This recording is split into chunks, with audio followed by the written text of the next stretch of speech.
kigudde waani. Netulaba dokita omulala, dokita n'atugamba tutunde ekibanja. Namubiru Teddy omutuuze w'e Kasubi Zone Form Division y'e Rubaga yavuddeyo n'awanjagira abazira kisa okuvaayo okumuyamba oluvannyuma lw'okutandika okuvunda ebbeere nga lino lyasooka kuzimba nga we twogerera obulumi bumuyitiriddeko.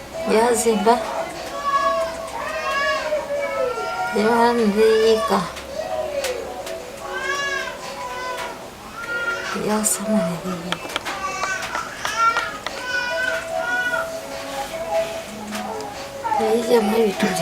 Namubiru agamba nti oluvannyuma lw'ebbeere okutandika okuvunda yaddukira mu ddwaliro e Kawala ng'eno nno gye bamuweera ebbaluwa ebasindika e Mulago kyokka ng'e Mulago teyafunayo bujjanjabi. Tugenda e Kawala tutuuka e Kawala batuwa ebbaluwa bagazi tugenda e Mulago batuuka e Mulago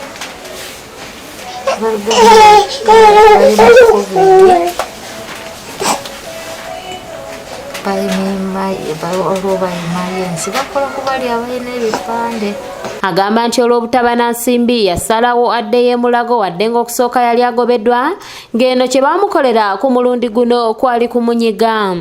Bamukwatira ekisa baali bambalimye ne banyiga tusinabungi n'ebifu tukaliriyeeka n'enkono be bamumba nfumba amazina omuyuubi. Oluvannyuma ono e Mulago baamuwandiikira ne bamusindika mu ddwaliro e Kamwokya gye bamusabira emitwalo 95 ze bataalina mu budde obwo ne badda ewaka nga wano wasinzidde okusaba abazira kisa okuvaayo okumuyamba ataasa obulamu kyokka nga ne waasula ennyumba babawadde mwezi gwa Kutaano. Batuwandiikira akapapula batusindika e Kamwokya eby'eddwaliro batugamba tutwale emitwalo 95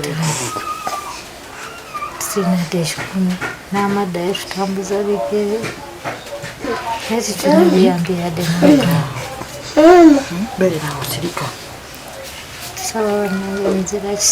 Naabagereka Ruth ng'ono muwala wa Namubiru annyonnyodde engeri obulwadde bw'ebbeere gye bulumyemu nnyina nga lyatandika n'okuvaamu ekivundu kyokka nga ne mu ddwaliro baabagamba kuddayo ng'embeera ya coronavirus eweddewo mu ggwanga. Ebbeere lyatandika lyazimba lyokka ne liwaga ne libadde n'ennyo paka eno waggulu bwe liti kati wano mu covid ono bwe tulimu ebbeere n'amira obukerenda olw'obulumi obungi ne bumusiiwa ne yeetakula. Obutulututtu ne butandikira awo mpola mpola ne bikulukuta nga amasira, omusaayi, amazzi, ekivundu nga tosobola kuyingira mu nnyumba awo. Ono agamba nti tebakyalina bujjanjabi bwonna ng'ate n'ekyokulya bawammanta kiwammante.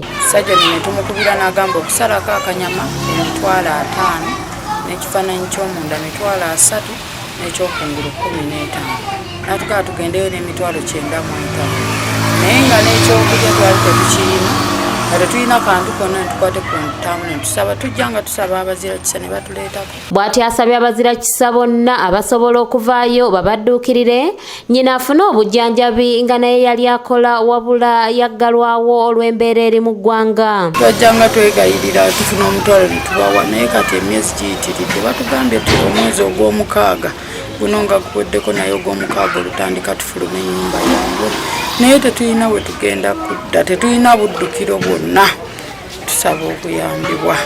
Omuzira kisa yenna gy'ali ennyumba tugisasula emitwalo 13 buli mwezi.